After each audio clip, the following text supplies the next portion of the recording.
The Viridian Hotel shimmered in muted gold beneath the chandelier light. Every surface gleamed. Every guest sparkled. Conversations glided effortlessly, buoyed by champagne and shared ambitions. The Moore engagement party had been promised as the event of the season, and it delivered. Elena Moore stood near the ballroom's edge, clutching her flute of champagne with the same fragility she now felt threading through her chest. The silver gown she wore hung like moonlight on her skin, elegant, reserved, exactly what her mother had chosen. Everything was in place. Everything but Micah. Her fiancé was late. Again. But Micah always ran late. He was a financier, after all.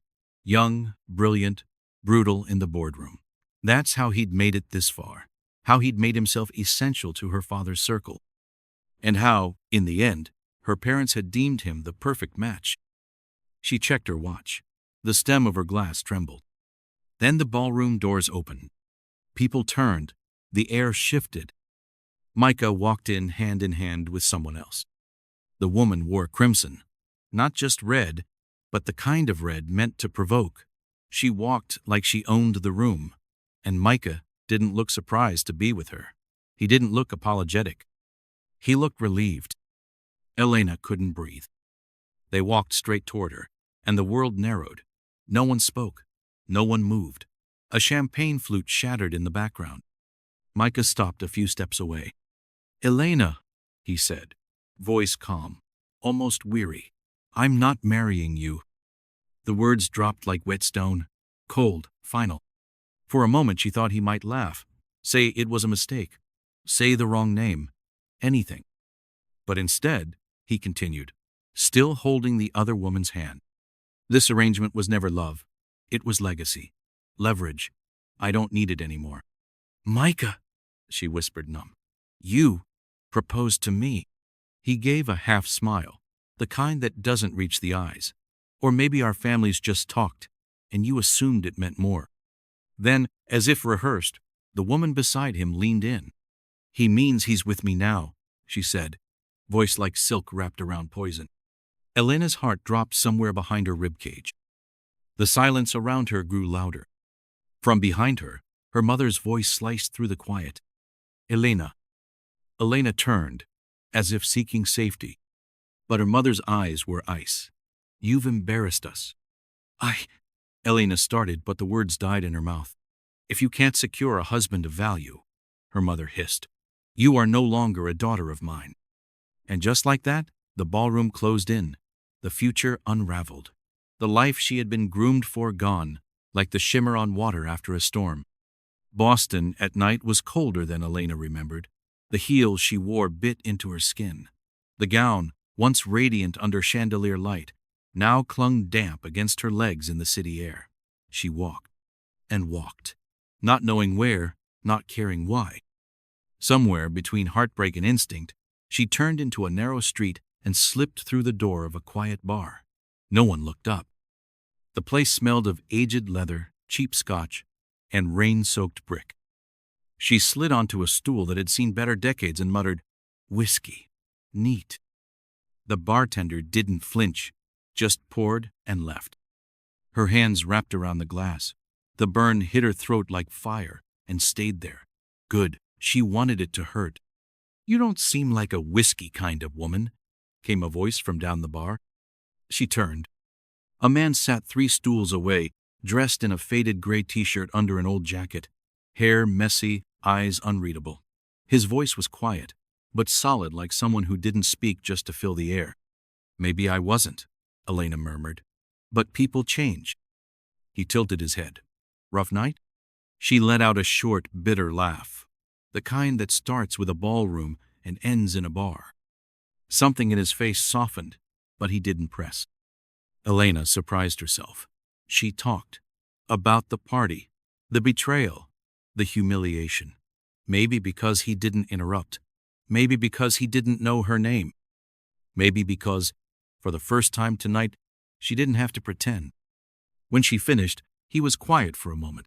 Then, leaning forward, he said, not unkindly, "If you need a husband, I'm available."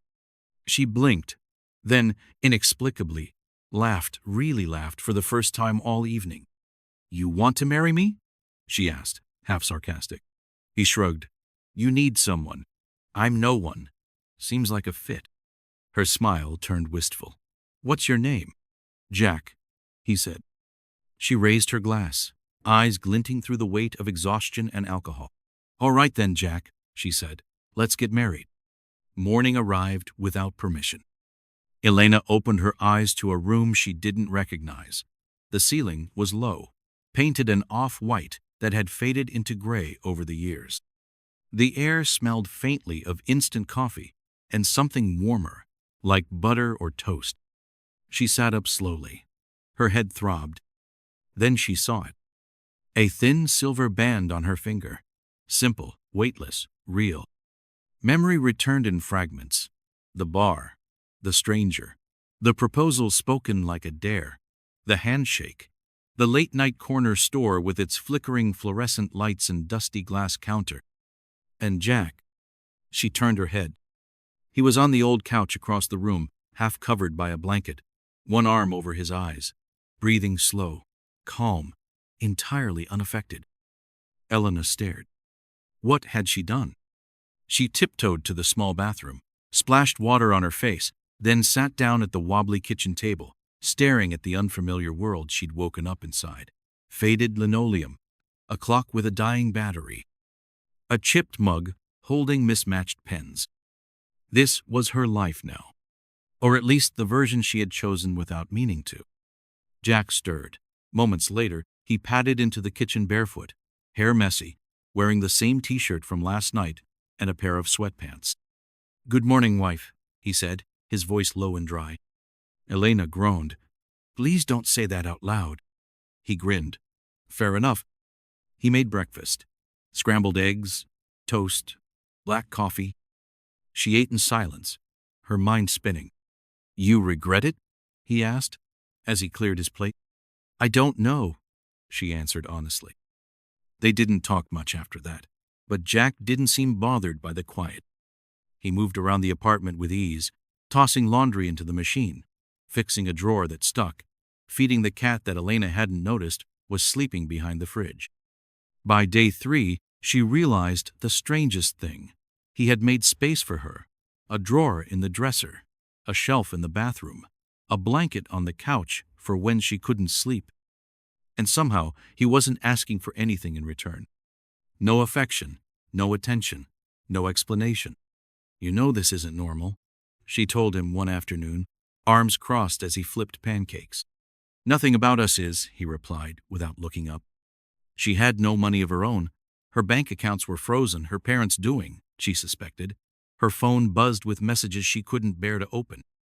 So Jack took her to the grocery store. They walked through aisles that smelled of detergent and dried herbs. She reached for a bottle of sparkling water, $12 a liter. He placed it back on the shelf and replaced it with one that cost 99 cents. You're not Miss Moore anymore, he said softly. This is the real world. Elena wanted to be angry, but the truth was, she had no right to be. At night, she sat by the window, watching the city lights shimmer across rooftops. Jack would join her sometimes, neither of them speaking, their silence not uncomfortable, just quiet. One evening, the power went out in the building. Elena froze. The dark reminded her of the ballroom, the flash of cameras, the click of judgment. Her fingers tightened around the edge of the window. Jack appeared minutes later, holding a candle and a blanket. He didn't say anything, just wrapped the blanket around her shoulders and sat beside her.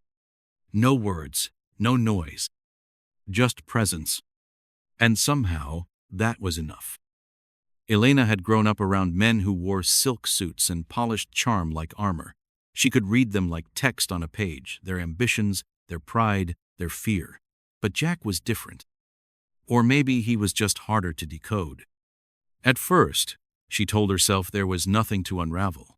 Jack was just an ordinary man living in a modest apartment, making pancakes on mismatched plates and walking to work in worn-out boots. But small things started to bother her. One night, he brought home a bottle of red wine. Nothing extravagant, but nicer than she expected. She teased him lightly. Did you pick it because the label looked expensive? He gave no answer. Just poured the wine, swirled the glass, held it to the light, and inhaled before tasting it, not like someone guessing, but like someone trained.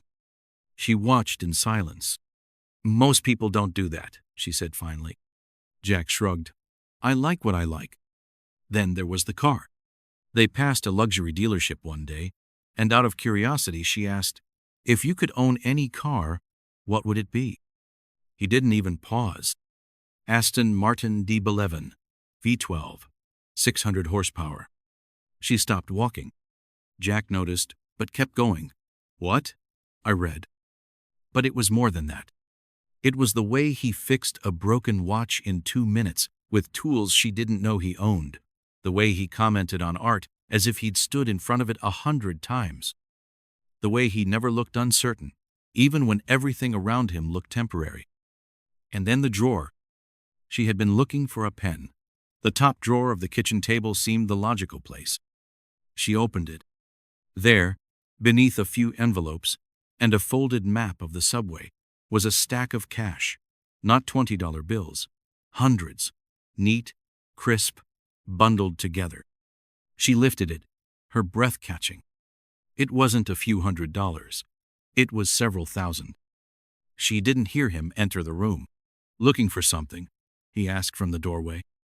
Elena nearly dropped the money. Jack walked over calmly, took the stack from her hands, and placed it back in the drawer. Closed it. They stood in silence. Finally, she found her voice. "Where did that come from?" He didn't look at her. "Don't worry about it. That's not an answer." Jack met her eyes. Something unreadable flickering there.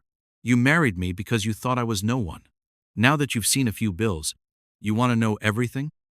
Her heart pounded. "That's not fair, isn't it?" His tone wasn't angry, but it cut deep.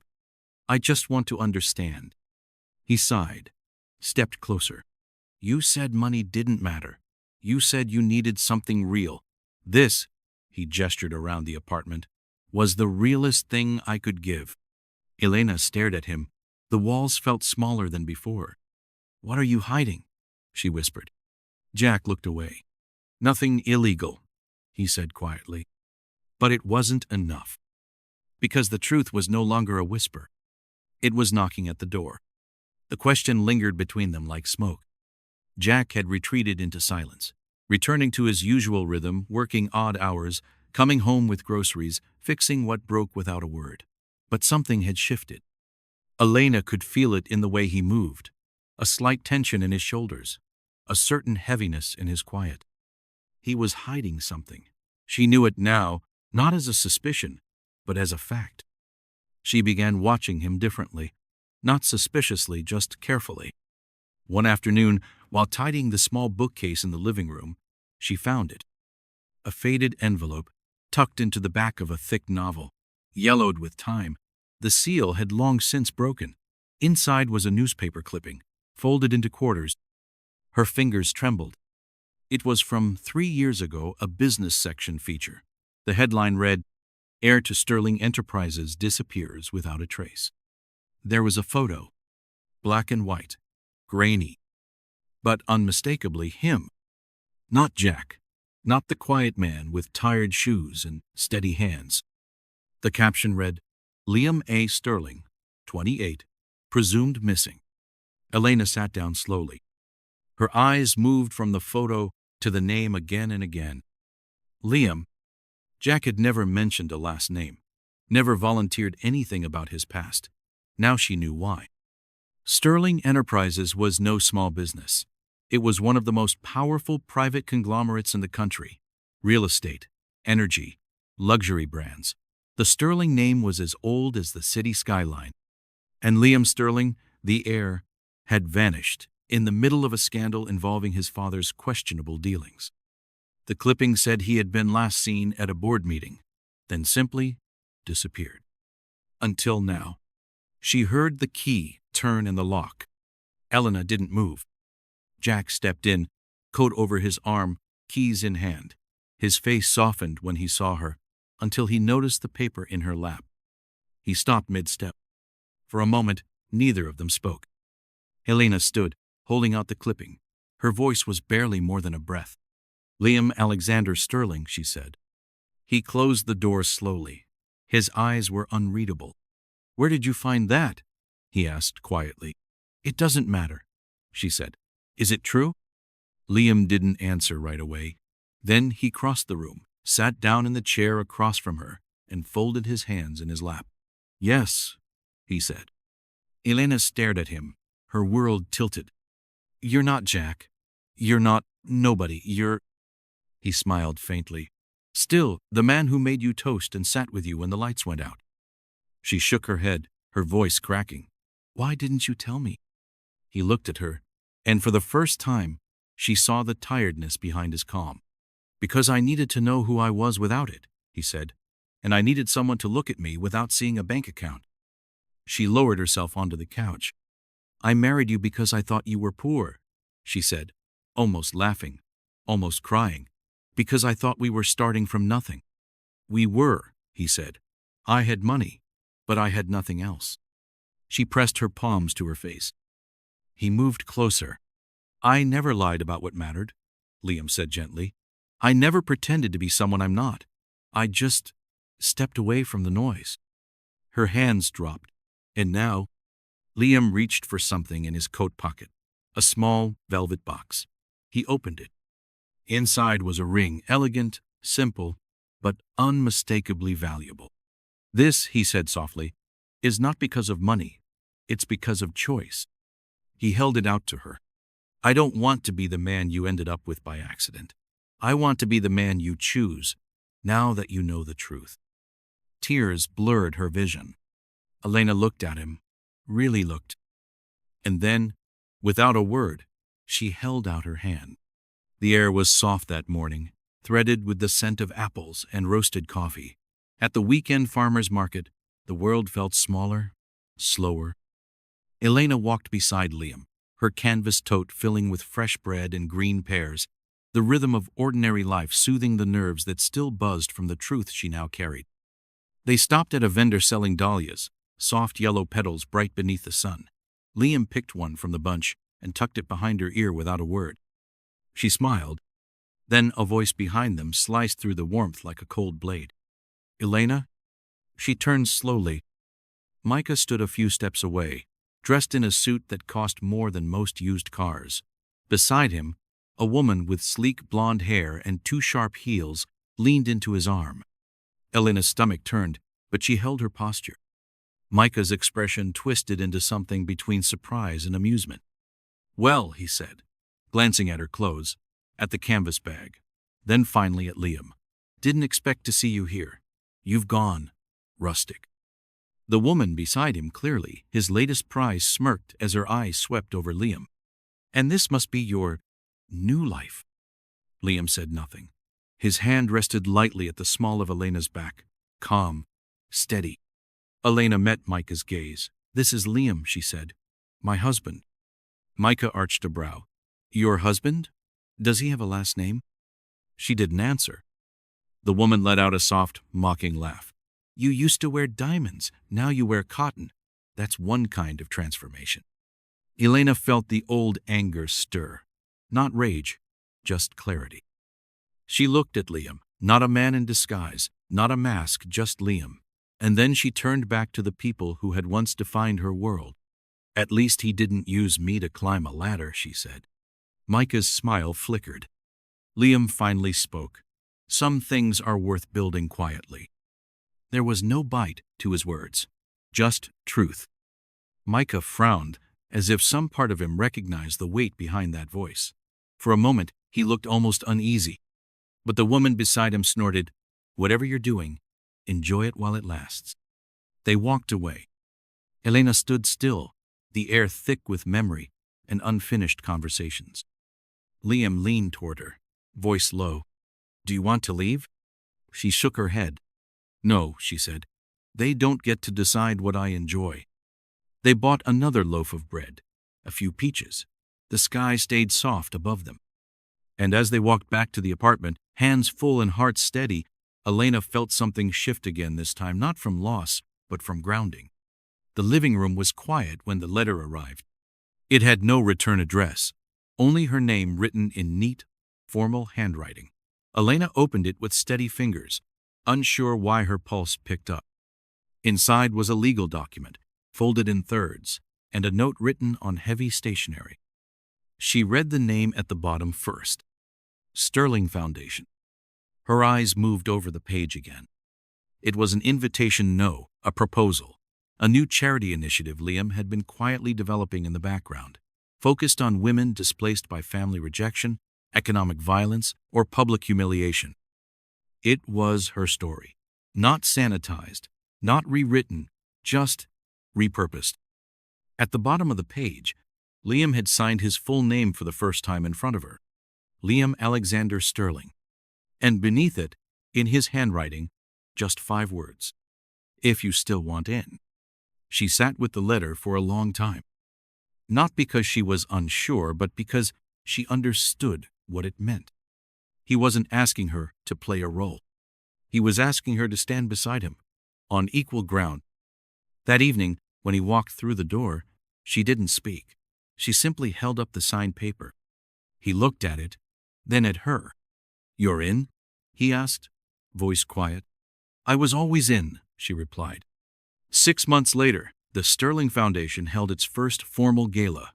Not the kind of evening Elena had known before, not surface and silk, not wine for the sake of image. This night was filled with warmth, purpose, faces that carried pain and resilience and hope. Elena stood beside Liam, their hands linked loosely as they moved through the crowd. She wore a dress she had chosen herself, simple, midnight blue, elegant without effort. She no longer needed sequins to feel present. The ballroom shimmered with soft gold light. Jazz hummed gently beneath the conversations. They were midway through greeting the guests when she saw them, Micah and the woman from the market. Their presence was quieter now. No laughter, no spectacle. His suit was the same brand, but it no longer fit quite right, and her eyes held a flicker of worry. Micah approached. His smile didn't reach his eyes. "You've moved up in the world," he said. Elena didn't flinch. "I built it," she said. Liam turned, his presence calm and still. Micah glanced at him. "You're the husband, then?" Liam nodded once. "Still am." There was silence. Micah's eyes drifted across the room, taking in the crowd, the art, the press banners. "You're really doing this," he said.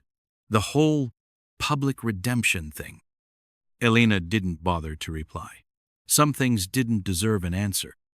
Micah hesitated, as if searching for a way to end the conversation with dignity, then turned away.